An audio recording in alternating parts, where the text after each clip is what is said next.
Hello my brother and sisters. तो कैसे हो आप सब? आई होप आप सब बहुत अच्छे होंगे।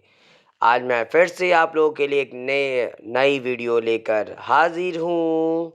और आज इस वीडियो में हम लोग unit 8A living in the age of Google chapter के एक्सप्लेनेशन को पूरा कंप्लीट हम लोग इस वीडियो में देखेंगे। यानी कि जो बचे हुए एक्सप्लेनेशन थी, जो फर्स्ट वीडियो में पूरी ना हो सकी थी, आज उसको इस वीडियो में हम लोग ख़त्म कर देंगे। तो चलिए स्टार्ट करते हैं। और अब यहीं पर इस चैप्टर की एक्सप्लेनेशन समाप्त होती है। अगर आपको यह वीडियो पसंद आई हो तो प्लीज़ मेरे इस वीडियो को लाइक ज़रूर करें और ज़्यादा से ज़्यादा शेयर करें, ताकि और भी बच्चों तक यह एक्सप्लेनेशन पहुंच सके। और मेरे इस चैनल को सब्सक्राइब भी ज़रूर करें, ताकि मेरी आगे आने वाली वीडियो की नोटिफिकेशंस आपको सबसे पहले मिल सके। Thanks for watching my video. Have a nice day. चले उस दिन हम लोग देख रहे थे जहाँ पे हम ये बात कह रहे हैं these so called smart TVs and smartphones are spoiling the future and health of growing children. जैसे जो बढ़ते बच्चे हैं, जो बच्चे बड़े हो रहे हैं, उनका स्वास्थ्य के लिए ये मोबाइल और टीवी जो है बहुत ही खराब है और उनके फ्यूचर को वो बर्बाद करने पे लगे हुए हैं।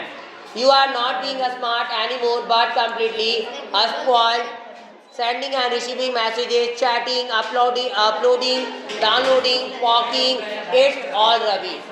और आप जो है वो ज़्यादा स्मार्ट नहीं हो रहे, कोई स्मार्ट इससे हो नहीं रहे। यहाँ पे जो आप काम करते हो पूरी तरीके से वो नष्ट करने वाला काम है, आपको बर्बाद करने वाला। जैसे आप कोई चीज़ सेंड करते हो या कोई चीज़ रिसीव करते हो, वो हो गया चाहे मैसेज कोई भी सेंड करना या कोई मैसेज को रिसीव करना।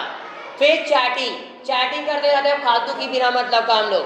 अपलोडिंग, कोई भी चीज़ों को हम लोग अपलोड करते हैं जो बिना काम की होती है। उसके बाद डाउनलोडिंग, कोई भी चीज़ फालतू चीज़ों को डाउनलोड जब करते हैं जो बिना काम का है। उसके बाद टॉकिंग, इट्स ऑल रबी, और ये सारे जो है सारे कचड़े हैं, बस ये कुछ और नहीं बल्कि क्या है, कचड़ा है। Rupesh tried to convince his father, Papa, there are many informative and educative channels on television। तभी रुपेश जो था अब पापा को थोड़ा मनाने की कोशिश किया और वो बोलता है, पापा यहाँ पे कई सारे इंफॉर्मेटिव चीज़ें हैं जो हमें सूचना देते हैं, कई सारी खास चीज़ें हैं जो हमारे एजुकेशन के लिए आते हैं। कई सारे ऐसे चैनल्स हैं, एजुकेटिव चैनल्स, जो शिक्षा से रिलेटेड चैनल्स होती है टेलीविज़न पर। I get updated and become aware about many useful information through the news and other informative channels। और हम क्या करते हैं, तो यहाँ पे अपडेट होते हैं। क्या करते हैं? अपडेट होते हैं और हम जागरूक होते हैं कई सारे इंफॉर्मेशन को देखकर। जो उपयोगी इंफॉर्मेशन जो दी जाती है वो न्यूज़ के द्वारा या और के दूसरे इंफॉर्मेटिव चैनल्स के द्वारा, उससे मैं जागरूक होता हूँ। But mister Ramesh was in no mood to finish the argument. लेकिन मिस्टर रमेश का मूड नहीं था कि बहस को खत्म किया जाए। वो सोच रहे थे कि और थोड़ा लंबा बहस चले। ही कंटिन्यू, और वह कंटिन्यू रहे। You know mobile phones and TV which are considered to be smart are actually ruining the health of young children and disturbing their lifestyle। और आप जानते हो मोबाइल फोन्स और टीवी जो है, जो क्या मानी जाती है, वह स्मार्ट तो है और एक्चुअली वो स्वास्थ्य को बर्बाद कर रही है। जो छोटे छोटे बच्चे हैं उनके स्वास्थ्य को क्या कर रही है, नष्ट कर रही है। And disturbing their life style, और उनका जो लाइफ स्टाइल है उसको भी डिस्टर्ब कर रही है, परेशान कर रही है। इफ वन वॉचेस टेलीविजन और browses internet for a short time, अगर कोई एक ऐसा बंदा अगर वो कुछ देर तक मोबाइल देखता है या टेलीविजन देखता है और इंटरनेट ब्राउज करता है थोड़े समय के लिए, it can be considered as a mode of entertainment and recreation.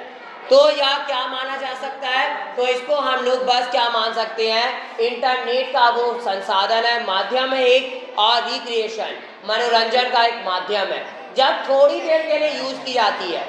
समझ में आ गया? मोबाइल और टीवी का जब हम लोग थोड़ा देर के लिए यूज करते हैं, जैसे बाई चांस अभी हम लोग दिन भर के काम से थक जाते हैं, बोर हो रहे होते हैं, तो थोड़ा टाइम पास हो जाए, थोड़ा हंस लेंगे, तो उस टाइम पे थोड़ी देर के लिए आप मोबाइल फोन ले सकते हो कुछ कॉमेडी चीज़ें देखने के लिए, और टीवी का आप इस्तेमाल कर सकते हो कुछ कॉमेडी शो देखने के लिए, ताकि आपका मूड थोड़ा फ्रेश हो जाए और आप रिलैक्स फील करो। But if these are used for longer duration, it hampers your studies and health। लेकिन अगर इसका यूज लंबे समय के लिए किया जाए तो वो आपके स्टडी को और स्वास्थ्य को नष्ट करने में माहिर है। वो इतना पावरफुल है कि आपकी पढ़ाई तो बर्बाद करेगा ही, साथ में आपके स्वास्थ्य को भी बर्बाद करता है। ही कंटिन्यूड, और वह आगे बढ़ते रहे, this days you have stop playing outside. ये सब दिनों में आप जो है बाहर खेलना तो छोड़ चुके हो। आपके टाइम में आप देखे होंगे बहुत रेयर केस में बच्चे आपको बाहर फील्ड में दिखाई देंगे खेलने को, बहुत रेयर केस में, क्योंकि एक टाइम था जिस टाइम पे मोबाइल नहीं थी और बच्चे खेलना पसंद करते थे। लेकिन आज एक टाइम है जिस टाइम पे बच्चे रील्स देखना पसंद करते हैं जो किसी काम की नहीं, खेलना छोड़ दिए। और खेलना हमारे जीवन में बहुत ज़रूरी है। अगर हम लोग कोई भी गेम नहीं खेलते जो आउटडोर गेम्स होती है, इंडोर गेम्स तो खेलना चाहिए जो कि माइंड से रिलेटेड हो, और आउटडोर गेम्स हम लोग को ज़्यादा खेलनी चाहिए। आउटडोर गेम्स क्योंकि हमारे फिजिकली हम लोग फिट रह सके, उसके लिए आउटडोर गेम बहुत ज़रूरी है। क्योंकि हर लोगों के पास इतना टाइम या एक्सरसाइज कभी कभी हम लोगों को करने का मन नहीं करता, थोड़ा बोरिंग लगता है एक्सरसाइज करने में, लेकिन खेल एक ऐसा चीज़ है जिसमें बोर नहीं होते, इसलिए खेलना चाहिए। आप ज़्यादा से ज़्यादा दौड़ो, ज़्यादा से ज़्यादा जो है खेलने की कोशिश करो, क्रिकेट खेलो, बैडमिंटन खेल सकते हो। ऐसे तो गर्मी अब आ रही है तो बैडमिंटन खेलना पॉसिबल नहीं, बैडमिंटन जो है ठंडे के लिए ही होती है। आप फुटबॉल खेल सकते हो उस टाइम, क्रिकेट खेल सकते हो, और भी कई सारे गेम्स है, बेसबॉल है, वो सारे आप लोग खेल सकते हो। तो वो सारी गेम्स क्या करती है, हम लोगों को फिजिकली फिट करती है। आप करंट पानी खेलते हो, या छुआ छुई है, चैन चूर है, और भी ना जाने कितने चीज़ें हैं। डेंगा पानी हम लोग खेला करते थे बचपन में, ठीक है, करंट बिजली, तो ये सारे चीज़ें, ये गेम है। बुढ़िया कबड्डी हो गया, कबड्डी है, ठीक है, खो खो होता है, पिट्टो नहीं खेलना चाहिए ज़्यादा, ठीक है, जिससे किसी को नुकसान हो वो गेम नहीं खेलना, मारेंगे ना अभी, ठीक है। तो ये सारी चीज़ें,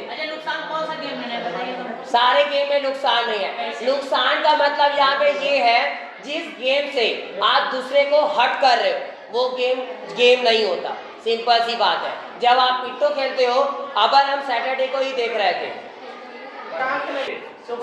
क्या चीज फील्ड चाहिए, कौन मना कर रहा है? और क्रिकेट यहाँ नहीं खेल सकते, खेल सकते हो, थोड़ा सा आप लोग, सैटरडे के अलावा कुछ नहीं मिलता। चलिए आगे देखते हैं। He continued, these days you have stopped playing outside, no outdoor activities, no physical exercise. Moreover, what is the use of the knowledge provided by mobile, TV or internet if it is not in practice? देखिए, अब सबसे पहला अगर बात की जाए,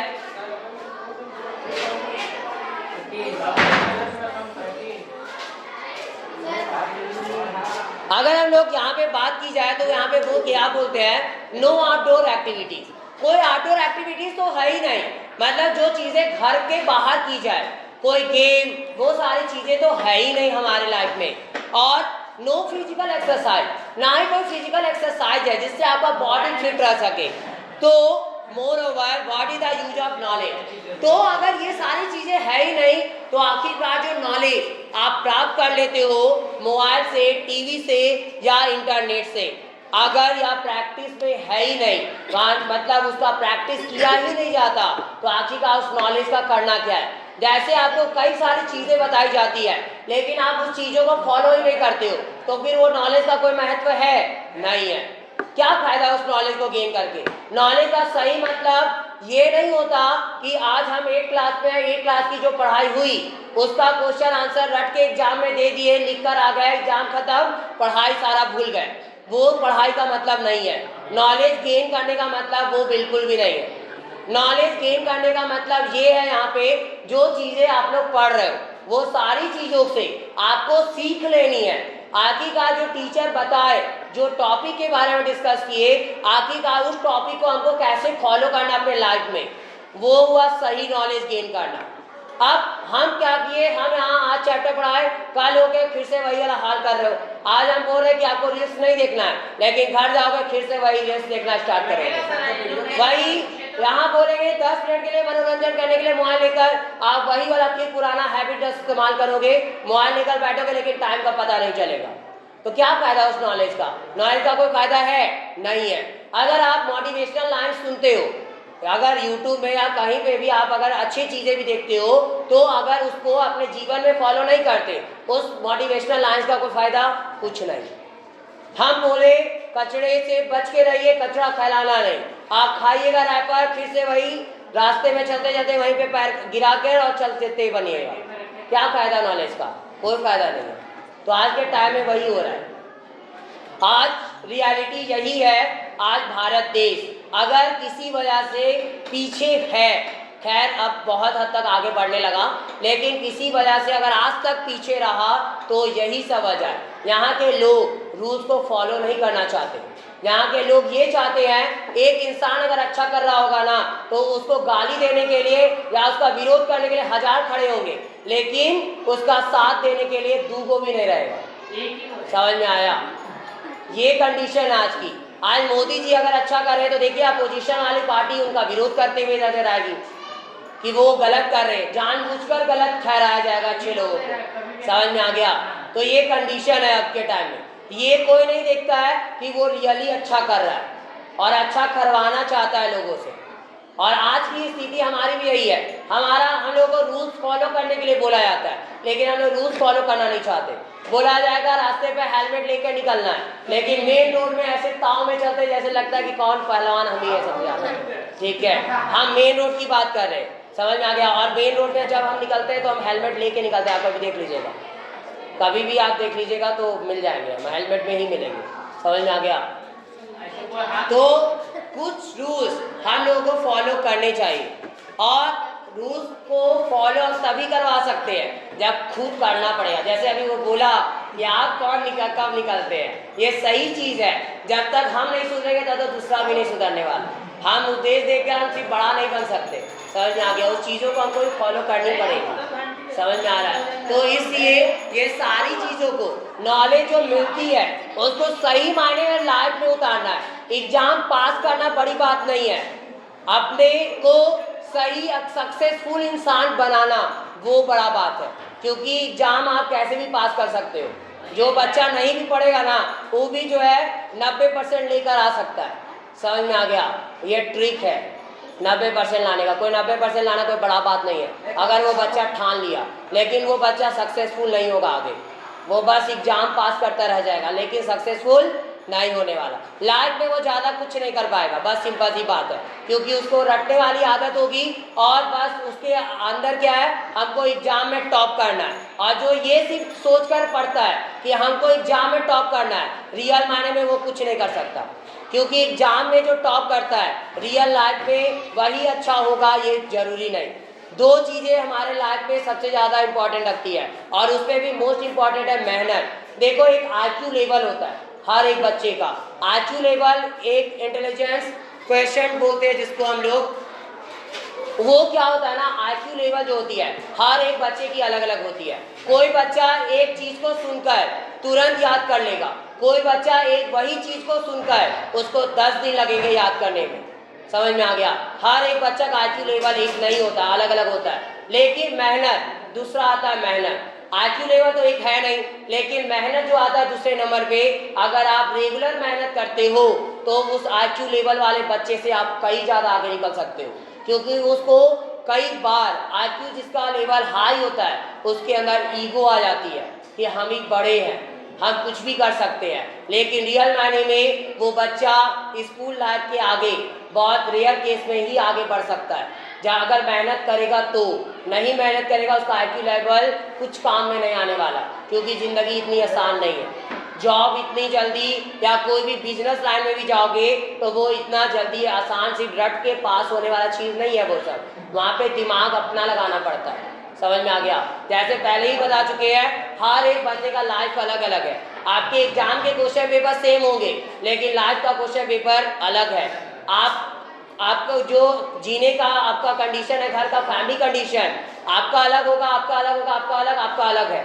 समझ में आ रहा है? कोई बंदा जो है फोर व्हीलर में रोज घूम रहा है, कोई बंदा के पास साइकिल भी नहीं है, ऐसा भी हो सकता है। तो ये लाइफ हमारी हर एक फैमिली कंडीशन अलग अलग होती है, इसलिए हम लोग को उस हिसाब से हर एक डिसीजन भी लेने पड़ते हैं। कोई बंदा जो है 10 लाख का फ़ोन रखता है, तो हम भी 10 लाख का फ़ोन रखेंगे, ऐसा पॉसिबल नहीं है क्या? नहीं है, सबका अलग अलग कंडीशन है। समझ में आ रहा है? हाँ, मेहनत करेंगे तो क्यों नहीं रखेंगे, लेकिन अभी तुरंत अगर बात की जाए तो वो कंडीशन नहीं है। अब ऐसा थोड़ी होगा कि लोन लेके और हम भी शो ऑफ करने के लिए 10 लाख का ले लेंगे, नहीं कर सकते। ये कर भी लोगे तो बाद में आपके लिए खतरा है। ठीक है, तो ये इसलिए ये सारी चीज़ें हम लोग नहीं कर सकते। तो आगे देखते हैं।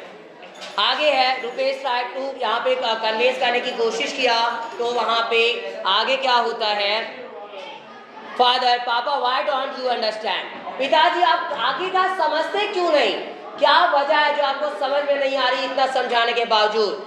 We play outdoor games in school, हम तो स्कूल में आउटडोर गेम्स खेलते हैं। And fit to be physically fit and we play video games to be mentally fit, और जो कि हम आउटडोर गेम खेलते हैं उसे फिजिकली फिट है, और यहाँ पे विंडो गेम जो कहते हैं अंदर जो खेल रहे हैं इंडोर गेम्स, वो उससे हम वीडियो गेम्स जो मोबाइल में खेल रहे हैं उससे हम मेंटली फिट है। लेकिन वो बच्चा ये नहीं जान रहा जो वीडियो गेम हम लोग खेलते हैं उससे मेंटली फिट नहीं है, हम लोग और बेकार है। समझ में आया? मेंटली गेम जो है दिमाग से रिलेटेड जो गेम होती है वो वीडियो गेम बिल्कुल भी नहीं है। वीडियो गेम के अलावा आप कोई दूसरे गेम खेल सकते हो, जैसे लूडो खेल सकते हो, चेस खेल सकते हो, कैरम खेल सकते हो, ये सारे आप इंडोर गेम में खेल सकते हो, क्योंकि इसमें आपको ब्रेन का ज़्यादा से ज़्यादा इस्तेमाल करना पड़ता है। ज़्यादा से ज़्यादा आप ब्रेन का यूज़ करते हो, आखिरकार अपनी गोटी को कैसे बचाया जाए दूसरों से, वो कोशिश रहती है उसमें, और आप अपना पूरा दिमाग लगाते हो। चेस में भी वही कंडीशन है, बिजनेस एक आता है उसमें भी वही कंडीशन होता है। तो हर एक में जो है, और वहाँ पे ये कंडीशन होती है कि आखिरकार आपको कैसे दिमाग लगाना है और अपने आप को बचा कर रखना है। समझ में आ गया? तो इसलिए ये सारे game important, video game important नहीं है। वो तो एक तो पहले आँख डैमेज करेगी, दूसरा ज़्यादा मोबाइल देखने से आँख की वजह से हमारे ब्रेन में जो है वो कई सारे प्रॉब्लम्स हो सकती है। आँखों में तो होगी, साथ में दिमाग में भी कई सारे प्रॉब्लम्स हो सकते हैं। हमारा मेमोरी पावर जो है वो कम हो सकता है, ऐसे कई सारी शिकायतें देखने को मिलती है। इससे मोबाइल से बहुत दूरी ही बनाकर रखनी चाहिए, जितना जरूरी हो उतना इस्तेमाल करना चाहिए मोबाइल का। आगे all of us whether near or far are in constant touch with each other through social networking websites, और हम सभी यहाँ तक कि पास हो या दूर हो, और क्या है हम कांस्टेंट में हम टच में रहते हैं एक दूसरे से, किसके द्वारा? सोशल नेटवर्किंग वेबसाइट के द्वारा। यानी सोशल नेटवर्किंग वेबसाइट जो है उससे हम लोग एक दूसरे से कांटेक्ट में रहते हैं। जैसे आप व्हाट्सएप चलाते हो, व्हाट्सएप में क्या है, आप यहाँ बैठे हुए कोई बंदा दूर बैठा हुआ है, तभी आप उससे आमने सामने ऐसा बात कर सकते हो जैसे लगे कि वो आमने सामने है। ठीक है, वीडियो कॉल उपलब्ध है, या फिर चैट कर सकते हो। तो ये सारी चीज़ें वो अपने पापा को एक्सप्लेन करता है। We don't need to remember contacts और एनिवर्सरी, हमें ज़रूरत भी नहीं पड़ती किसी भी नंबर को याद रखने की या किसी की एनिवर्सरी याद रखने की। एनिवर्सरी का मतलब चाहे वो बर्थडे हो या और भी कई सारी एनिवर्सरी। एनिवर्सरी का मतलब रियल माने में वर्षगांठ होता है। वर्षगांठ का मतलब है जब एक साल किसी चीज़ की पूरी होती है, उसको हम लोग एनिवर्सरी बोलते हैं। समझ में आ गया? कोई सिर्फ मैरिज एनिवर्सरी मत समझिएगा एनिवर्सरी का मतलब। एनिवर्सरी लोग वैसा उस टाइम में ज़्यादा खास तौर पे यूज़ करते हैं, इसलिए बोल देते हैं। ऐसे हम लोग बर्थडे एनिवर्सरी भी बोल सकते हैं। समझ में आ गया? बर्थडे की जगह बर्थडे एनिवर्सरी का भी यूज़ किया जा सकता है।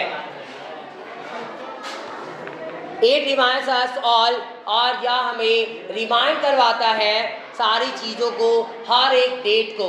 It's making us closer and nearer, और यह हमें बहुत ही नज़दीकी में लेकर जाता है, मतलब एक दूसरे से नज़दीकियाँ बनाकर रखता है। The world due to internet has become a smaller place, और संसार पूरी जो है वो इंटरनेट की वजह से आज छोटी हो चुकी है। छोटी होने का मतलब ये है कि पूरी दुनिया में हम लोग, कोई बंदा मेरा, कोई हमारा रिलेटिव चाहे अमेरिका में ही क्यों ना हो, लेकिन उससे हम लोग घर बैठे कांटेक्ट कर सकते हैं। इसलिए यहाँ पे बोला गया कि संसार भी जो है इंटरनेट की वजह से छोटी हो चुकी है।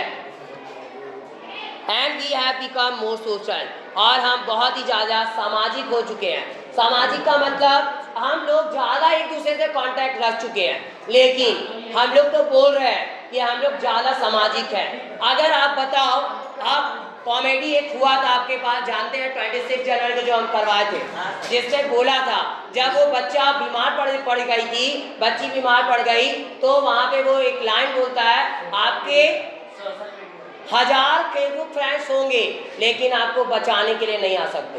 तो सोशल तो हो रहे हम लोग, हमारे कई सारे दोस्त बन रहे हैं, लेकिन आपका जब मुसीबत आएगा आपके पास, एक भी दोस्त आपके पास सामने खड़ा रहेगा?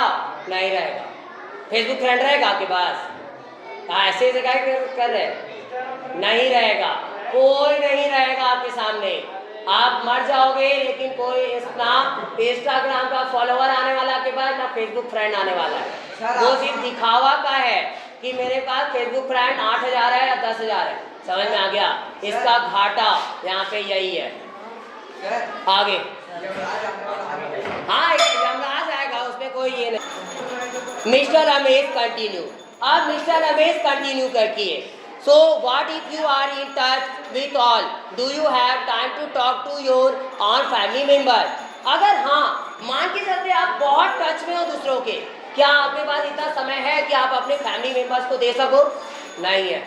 उस टाइम पे बोलती बंद हो जाती है हमारे पास इतना भी टाइम नहीं है कि हम अपने पेरेंट्स के पास या अपने ब्रदर एंड सिस्टर के पास बैठकर कुछ मिनटों तक बात कर सके, जो भी हमारे साथ आज दिन भर में घटना घटी उसको जिक्र कर सके, और ये यहाँ तक भी इतना टाइम नहीं है। और इसलिए आजकल के लोग जो है, आप देखे होंगे ज़्यादा डिप्रेशन का शिकार हो रहे हैं। क्यों? क्योंकि वो अकेले होते जा रहे हैं, दिन प्रतिदिन अकेले हो रहे हैं, और अकेले होने की वजह से वो क्या होता है, उनके अंदर सारी जितनी भी घटनाएं होती है वो उनके दिमाग में बस रह जाती है, वो तो निकल नहीं पाता। कोई तो उसका प्रॉब्लम सुनने वाला नहीं है, आखिरकार प्रॉब्लम उसके सुनेगा कौन? समझ में आ रहा है? तो ये सारी कंडीशन हम लोग आज देख रहे हैं, और जो कि बहुत बुरी है।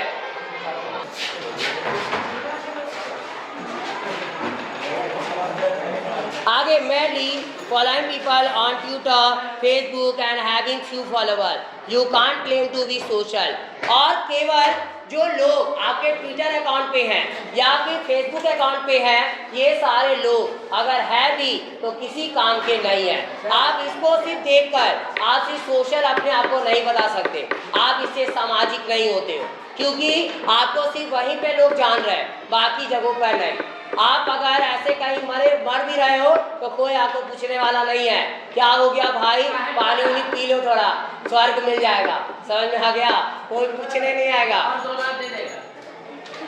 You have to have the warmth of relationship, and I am sure your virtual world can't provide it। और आप जो है, आपके पास भले वार्मथ है रिलेशनशिप की, ढेर है आपके पास, बहुत सारी रिलेशनशिप है, रिश्तेदारी है, and I am sure your virtual world can provide it, जो कि आपका वर्चुअल वर्ल्ड जो आपको कुछ प्रदान नहीं कर सकता, कुछ दे नहीं सकता, भले आपका बहुत बड़ा क्यों ना हो रिलेशनशिप।